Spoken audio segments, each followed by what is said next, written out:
Hello everyone, and welcome aboard the Emeng Express. My name is Moons, and I'll be your conductor today.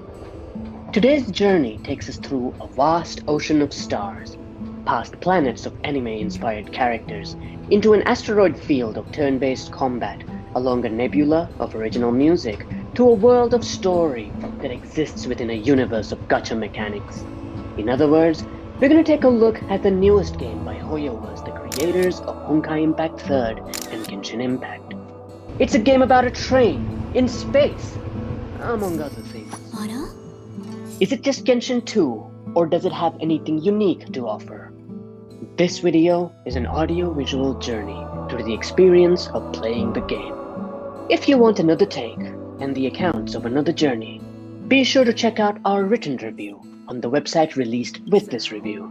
Now, join us today as we take a journey through Honkai Star Rail.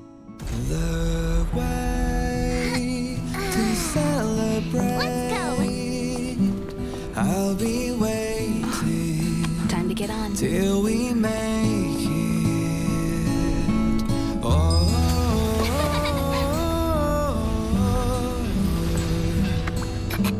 we will see. I'm over here. Come with me, take the journey. I'm going to start my bit by talking about the graphics. It's the first thing you see when you boot up the game after all.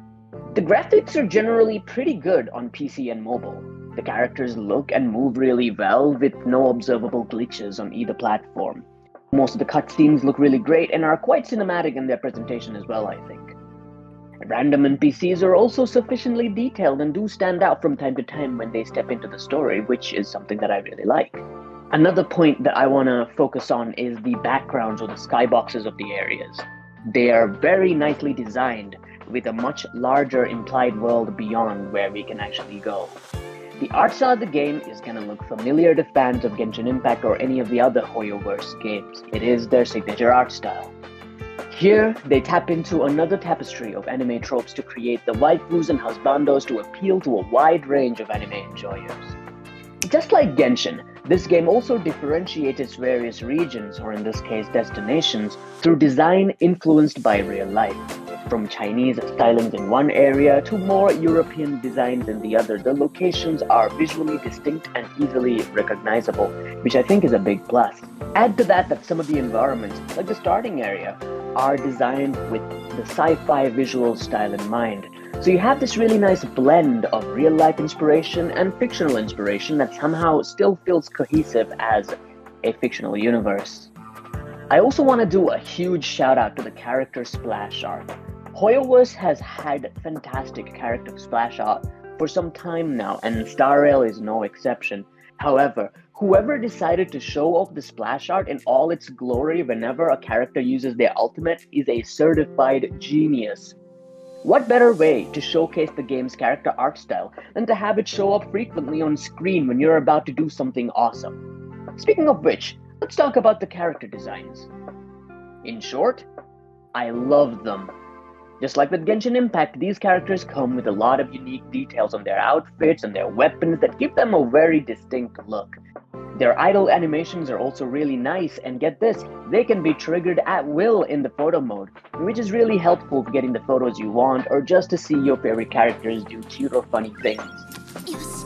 I'm also a big fan of the use of color on the characters because it gives each of them a very distinct palette, and I like that. I find that to be very visually pleasing. Next, let's talk a little bit about enemy design. Hoyoverse is known for their interesting enemy designs that draw from a variety of sources. I found that the enemy designs very clearly conveyed what they were or hinted at what they could do, along with what faction that they might belong to. As for boss designs, so far we've seen some exceptionally high quality designs. I've heard some streamers call the second major boss of the game one of the best fights they've experienced in gaming, which is pretty high praise. As for my opinion, I think that they have a visual spectacle and have varied abilities and super moves that look quite intimidating. Couple that with absolutely addictive background music, and you get bosses that you could actually enjoy fighting week after week for materials. But more on that later. One last thing I want to mention is the attention to little details the game contains in terms of characters and worlds. For example, every character in the game has a unique phone cover that pops up when you pause the game while using them. I find that this adds a lot of personality to them, and a special shout out goes to this character whose phone cover is just plain black. If you own a plain black phone cover, congratulations! You have the same phone cover as Honkai Star Rail's spear-wielding heartthrob Dan Hung. What? Is there something on my face? As for the world, the various interesting interactable objects are a treat to the eyes and the mind. From strangely compelling dustbins to glowing crystals, there's always something to look at that breathes life into the game's areas.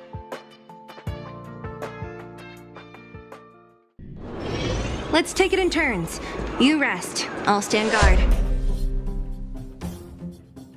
A lot of gameplay systems in Star Rail are pretty similar to those of Genshin Impact. This is both a good thing and a bad thing. That said, there are a lot of things that Star Rail does very, very differently. Exploration is one of them. This is not an open world game. This is more like a traditional Final Fantasy game or a Persona game in terms of exploration.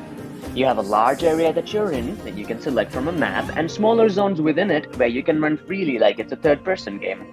You can also sprint forever, which is nice, but you can't jump, which I didn't really mind considering the kind of map layouts we're dealing with. The limited space of the areas do not hinder their enjoyment one bit. There are a lot of interactable items with some well-written descriptions, but more on that in a bit. They can go from genuinely hilarious to depressing to bizarre to melancholic. It feels like with a more contained area, the developers were able to make each individual interaction shine more. The more contained level design also makes item hunting a lot easier. They even went as far as to add how many treasure chests are left on each zone of the map, which is really helpful with completion, let me tell ya. Now, let's talk about interaction. There are many ways through which you interact with the game, which also deserves a special mention. それにしてもお前らには申し訳ないことをした。 Let's start with the usual fare of dialogue options. One comment that I've heard a lot, and I wholeheartedly agree with, is that the dialogue options are great in this game. Specifically, they can be very funny, very sarcastic, or very bizarre depending on the scene. The dialogue options also add a lot of dimension to the main character of the game, who is a semi-silent protagonist. I say semi-silent because they do have voiced cutscenes, and these scenes occur more than with the MC of another similar gacha game that'll go unnamed this time. But you know what you are. The dialogue options go a long way towards breathing life into this audience proxy, and I really like that. Moving away from the dialogue, you have text conversations. Sometimes characters in the game will text you on your phone, like your real-life friends. Sometimes it is to invite you to hang out, which usually ends up being a character story quest. Other times it is to ask you some funny questions. And sometimes they accidentally send you links to websites while online shopping, or get their phone hacked, or ask to screen cap your conversations, and so on and so on. There are even spam text chains and advertisements that show up. All of this ends up being a really fun way to get to know the characters of the world. Aside from talking to people or texting them, you can also interact with objects in the environment and read some shockingly detailed descriptions. From the slowly unfolding saga of trash cans to the surreal doses of short fiction that are provided by memory bubbles, to the famous closet scene, there are a lot of secrets, Easter eggs, and fun interactions baked into the game. This incentivizes the player to mess around and find out. See a small robot? Turn it off. See 5 more of them? Turn them all off. Why? Let's see what happens. More often than not, the game will reward you. Sometimes with currency to roll on the gacha, other times with other types of in-game currency, and sometimes with an unforgettable experience. I want to also mention that there is a kind of visual novel style dialogue section in the game, but more on that later as we talk about the post-game content. For now, let's talk about combat.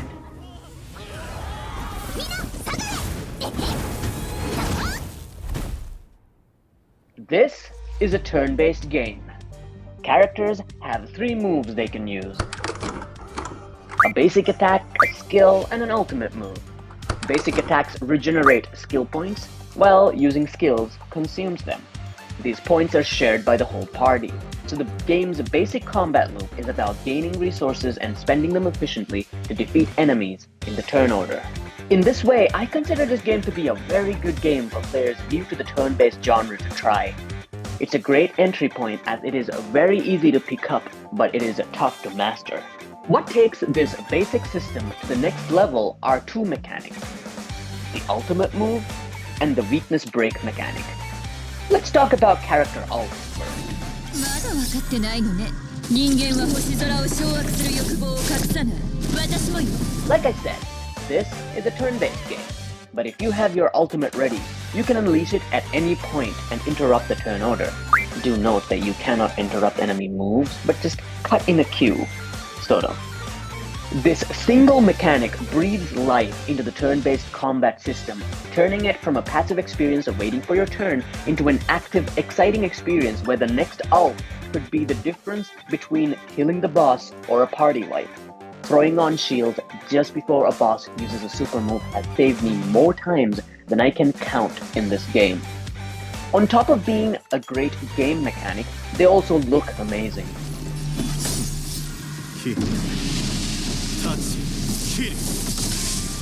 And like I said, whoever decided to drop the character splash art when they ult is an utter genius. This whole package makes ults look cool and awesome to use. Then comes the weakness break system. In this game, enemies have a kind of armor or poise which appears above their health as a white bar.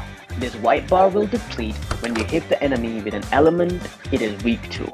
You can tell what its weaknesses are from the icons near its HP and weakness bars.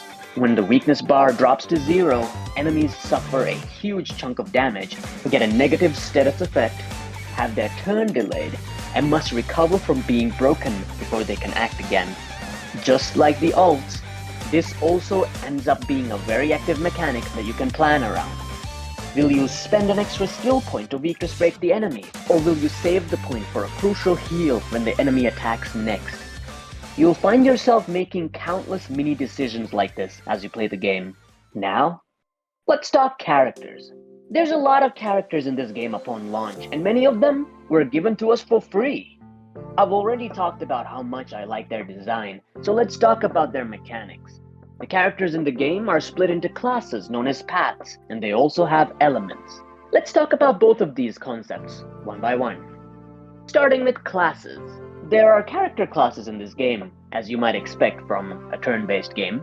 However, they're not character classes like fighter, mage, thief, paladin, or whatever. They're meant to represent philosophical ideals in the lore of the game and are called paths. With names like the hunt, preservation, destruction, and abundance, you get an idea of what the character can do in combat as well as their vibe in the story. The weapons of the game, which are called light cones, are class-specific, so there are no more claymore characters and catalyst characters. This allows for a lot more unique weapon designs as well as a cohesive way to group these weapons together. While all characters can technically equip all weapons, only a character from a certain class can earn the passive benefit of a light cone over that class. For example, only a destruction character can use a destruction light cone to its max potential. Like I said, simple and clean. Now let's move on to elements. Watch this. This game also has elemental types of damage. However, unlike Genshin Impact, there are no elemental reactions.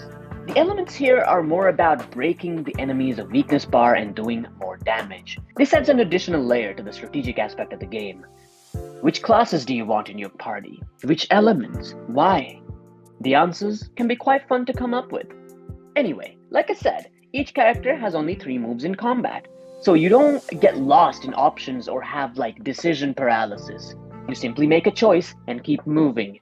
This keeps the combat very snappy. It can also potentially help new players get into the groove of turn-based combat without overwhelming them with dozens of spells or abilities to choose from. If you know what your character can do and what stats they need to do it, you're halfway there. Speaking of which, let's talk about that next. This is a gacha game. You roll for characters you like. Then you spend precious resources to build them up and make them stronger. There are good things about it, and there are bad things about it. One of the things I like about the character building in Star Rail is that the materials are much easier to obtain than I expected. I no longer have to climb mountains and tree roots for beetles or the odd flower. Instead, I can get them through farmable battles. This is a grind, but so far, it feels like a grind that is somewhat manageable. One of the reasons is the character level ascension materials, weapon level up materials, and ability, that is to say, character's basic attack, skill, or ult, level up materials are grouped by character class. What this means is that the same material you use for one character is perfectly usable for another character of the same class. That being said, it's not all good news.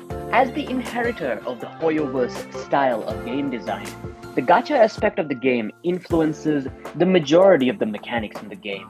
Consider this. How do you know what characters you'll get? It's random. How do you know which weapons you'll get? It's random. How will you get the stats you need on the artifacts you need for your beloved characters? It's random. This is not a Star Rail specific problem, I know. Most of Hoyoverse's entire game library has this issue, but more on that later. For now, let's talk post-game. The post-game content of Honkai Star Rail is really something special and deserves a mention. After you finish the main quest of Star Rail, you have plenty of things to do. Side quests, character story quests, building characters, and so on. However, all of these pale in comparison to two different game modes that exist. These two game modes have grabbed me so hard that I have often thought that if the whole game was just these two modes, I wouldn't mind. These two game modes are the Simulated Universe and the Forgotten Hall. Let's talk about it. The Simulated Universe of Honkai Star Rail feels a lot like the Elysian Realm of Honkai Impact 3rd. Let me break it down for you. It's a series of somewhat random rooms with enemies inside them. The goal is to defeat the enemies and to go through each generated room. There are elite enemies and there is also a major boss at the end. The Simulated Universe takes this concept and makes six different challenges for you to take on. Each of them has its own enemies, elite enemies, relics, and bosses. Some of these elites and bosses actually feel like they finally took the training wheels off and are truly out to get you. Not to mention that you can also do some of these Simulated Universe worlds with increased difficulty as you level up. However, despite the added challenge, there is one mechanic that prevents it from being an overwhelming slog, and that mechanic is stacking buffs. In the Simulated Universe, you get to obtain buffs that relate to the classes of the game in a way. These can stack on top of each other and interact with each other to make some ridiculous combinations. From shields that refresh themselves, to the power to recharge a character's ult immediately on a kill, to massive AoE heals, to stacking every status effect in the game, these buffs can be very varied. They mix up the gameplay of each run of the Simulated Universe in unpredictable ways because you never know what options you'll get or which ones you'll want to opt into. Oh, and also, when you get more buffs you don't have, you earn some of the currency for rolling on characters, which incentivizes you to pick new buffs when you can, and not just stick to old favorites. So yeah, Simulated Universe. It's when the game lets you go ham with your abilities and push your characters to ridiculous levels of power to take on carefully curated bosses with multiple phases. It is a test of your luck, ingenuity, and strategy. But to be fair, it gives you plenty of time to figure it out and to fight it out with the bosses in the Simulated Universe. And that leads us to game mode number 2, Forgotten Hall. You know the Abyss from Genshin? This is basically that, but turn-based against tough bosses that only get tougher as you make progress through it. What makes this mode stand out is very different from the Simulated Universe. If the Simulated Universe is a test of strategy and buffs, the Forgotten Hall is a series of hard, timed DPS checks. Each of these challenges gives you a set number of turns with which to win the battles, to get the maximum stars. If you want to get the maximum rewards for this content, you cannot just simply play passively and win through attrition. You'll need to hit hard, hit fast, and hit often. I love this. This mode allows me to use the normal mechanics of the game without any wild buffs and put all the character building I did to the ultimate test. These time-based battles were some of the most difficult, tense, and rewarding aspects of the game. Oh, and by the way, there are 15 rooms of the Forgotten Hall, and once you finish that, you get even more rooms in a post-game mode called Memory of Chaos. This is like the end of Spiral Abyss. The content here will reset periodically, and it is some of the most nail-bitingly difficult content in the game, at least for me. Or maybe I need to build my characters more. But don't let that get you down. All of this post-game stuff is for the kind of player who wants to really push themselves with this game and see just how strong they can make their characters. The game is actually very friendly to casual players with its main story and side quests. It just happens to have something for the masochists among us too. So overall, aside from inheriting the sins of the gacha game genre, I'm a big fan of the gameplay of Honkai Star Rail. It's gotten to the point where I don't just complete my daily tasks to get rewards. I do it mostly because I find it genuinely fun.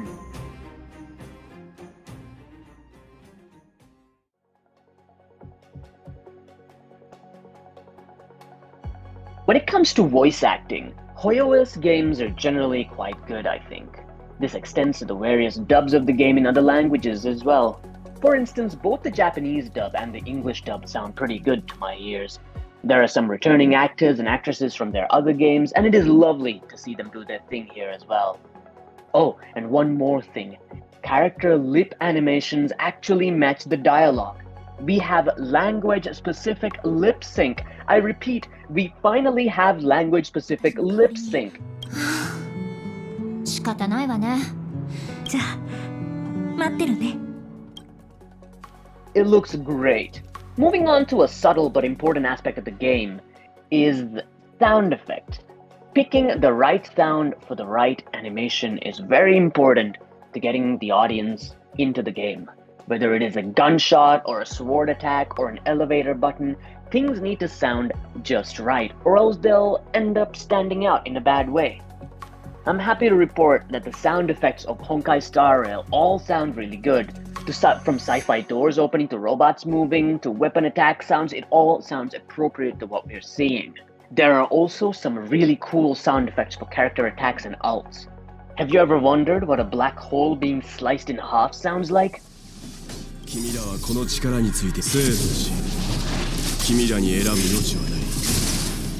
Now I know. Thanks, Welt. As for the game's music, Hoyoverse is known for exceptional pieces of music in their games. The OST of Honkai Star Rail is yet another fantastic addition to my ever-growing Hoyoverse Spotify playlist. It's not just the action-heavy or fast-paced themes that are really good. Even the chill ambient music for towns and space stations are really easy to listen to. I often find myself playing some of these songs while working these days. Leaving the relaxing atmospheric music aside, the battle themes are also worth mentioning again. They are very catchy and suit the environment they are heard in. You can hear a lot of genres being mixed and different instruments being paired, and it is often very unexpected and sounds really distinct. And as for the boss themes, they range from really catchy to absolute bangers. There is one song in the game, you'll know it when you hear it, will probably get some sort of reaction out of you. It is in an emotional and story high point that is made all the more amazing by the crescendo of music. The music alone has cemented that moment as one of my top gaming moments of this year. Overall, I would describe the original score of Honkai Star Rail as distinctive, experimental, and really sure of what it is. I loved my time spent with it playing in my ears.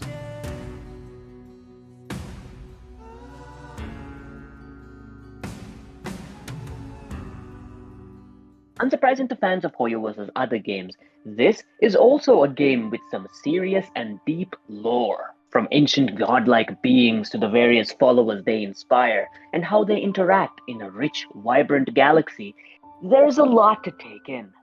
Luckily, the main plot does a good enough job of explaining what's going on, who's involved, and why. And if you're like me and wanted to know more, you could spend hours, and I mean hours, in the databank, reading about the various topics. Also, can I say that I really appreciate how you can go to related topics from most entries of the databank.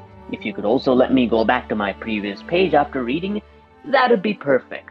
But this is a pretty good system so far too. Leaving the background lore of the game aside, the game also has a setting that is easy to understand and pick up. Perhaps it has something to do with the fact that a lot of the world building uses a lot of familiar sci-fi and fantasy tropes. Or perhaps it is just presented well. Either way, the setting is fantastic, and the more you learn about it, the more fun picking up on the little details become. Also, I want to mention that the simulated universe has also found a way to gamify learning lore. There is this visual novel style gameplay sequence that comes up from time to time. It involves interacting with characters that are extremely lore significant. Each of those encounters ends up teaching the player something about the deeper background lore of the game, and it gives in-game rewards, which is a nice plus. As a person who plays these type of games for the story, character, and lore, this sort of approach to presenting it in a more interesting way is really appreciated. I mean, I'm down to read a good databank entry or a collectible book, but I'd rather play a choose-your-own-adventure minigame with the gods and learn more lore any day. Anyway, let's talk about the story. The main story of Honkai Star Rail deals with the adventures of the crew of the Astral Express, a train that travels through space. They go places, get caught up in local drama that's happening, help resolve it, and then they leave. At least, that's how the story's played out so far. There is something kinda Doctor Who-like about this approach to storytelling. Every location feels like its own major arc for the story with a distinctive beginning, middle, and end. So far, the general quality of the story has been quite high, I would say. The story deftly weaves in moments of action and moments of relaxation in equal measure. Sometimes we're fighting giant space dragons, and other times we're helping a girl get a birthday present for her dad. This game has a lot of story to tell, and it tells it wonderfully and with a lot of heart. Now let's talk about the side quest. Let me say this right now. I am so glad that this game knows what to do with its main quest and what to do with its side quest. The side quests in this game are either character-driven stories that flesh out characters and their relationships, or world quest type quests that flesh out the lore of the destinations that the protagonists find themselves in. We don't take a break from the main quest to go watch fireworks or something like that. The game knows when to relax and when to commit to some serious storytelling. Though it does still weave in a joke every now and then. This restraint with their storytelling is one of the major reasons why I ended up enjoying the side content as much as I did. With the main story dealing with the serious stuff, characters and locations were free to be used for smaller stories with smaller stakes. Some of these stories actually offer us choices that change the outcome a little bit, which I really appreciated. This alone makes these side quests very worth engaging with earnestly and making choices that you as a player really believe in. Or at least that's what I think. One thing I want to mention now is that due to the nature of these games, this is an ongoing story that will take years to be fully told. However, if we were to judge these first few chapters, I think it has set a very, very high bar. If they plan to keep meeting this standard or raising the bar in the future, this game might be worth playing for the story alone. As of this recording, version 1.1 has come out and added new character quests. I'm working my way through them so far, and I'm excited to see what new twists and turns are in store for some of my beloved standard banner 5-star characters.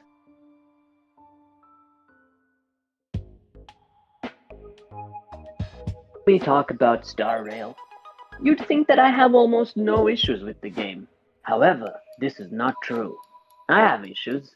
Most of them are about the gacha system. I am of the opinion that gacha mechanics are not inherently a good thing. Hot take, I know. While it's bad enough that you need to spin to win to get the characters you like using a limited currency, it is made that much worse by having a random chance influence the stats on the relics you need to power those characters up. I find that this gacha system within a gacha system can really waste your time. The fact that you have to use a limited stamina to both get level up materials and relics just makes the problem worse.